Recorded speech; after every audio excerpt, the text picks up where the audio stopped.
അപ്പം നമ്മൾ നടക്കാനൊക്കെ പോയി വന്ന് ഫുഡൊക്കെ ഓർഡർ ചെയ്ത് നമ്മൾ കഴിക്കുവാണ്. ഇതെന്തായിരുന്നു ഈ ഫുഡിന്റെ പേരെന്തുവാ? സുഷി.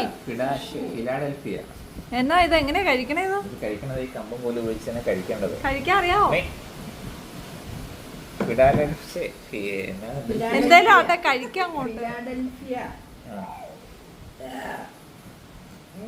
മമ്മി അതന്നെ ഒരു ഡൈനോസർ കാരണം മമ്മിയുടെ ഗ്യാസ് പോയതാട്ടോ. ഇതെന്നാ മനുഷ്യ ഇത് ഈ കാണിക്കണേ? കൈ കൊണ്ടെടുത്തില്ല.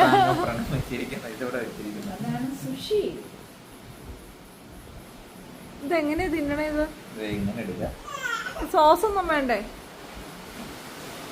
എങ്ങനെ ടേസ്റ്റ് എങ്ങനെയുണ്ട്? അടിപൊളിയാണോ? ഇതേ മമ്മി അവിടെ ഇരുന്ന് കൊതി വിടുന്നു. മമ്മി കഴിക്കുന്നില്ല.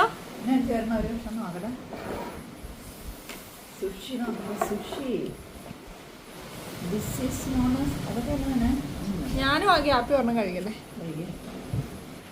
മൊത്തത്തോടെ വഴക്കില്ല. അതിന്റെ പുറത്തിരിക്കുന്ന ഫിഷ് ഉണ്ടല്ലോ ദിവ്യ, വേവിക്കാത്ത ഫിഷാ, പച്ചയിറച്ചി, റോ മീറ്റ്.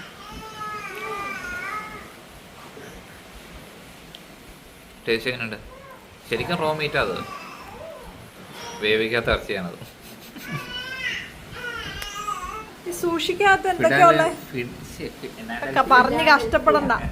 ഇതിനകത്ത് എന്നൊക്കെ ഉള്ളതെന്ന് പറ.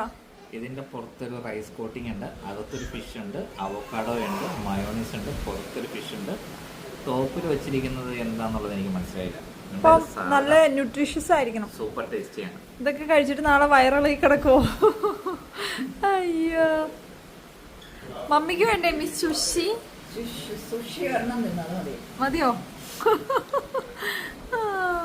അപ്പോൾ നല്ല കടൽ കാറ്റൊക്കെ കൊണ്ട് കടൽ തീരത്തുള്ള ഒരു പ്രോപ്പർട്ടിയിലാണ് നമ്മളിരിക്കുന്നത്. ഭയങ്കര റിലാക്സിങ് ആയിട്ട് തോന്നി. എപ്പോഴും കാടും മലയും മാത്രമല്ലല്ലോ, ഇടയ്ക്കൊക്കെ കടലും ആകാം അല്ലേ?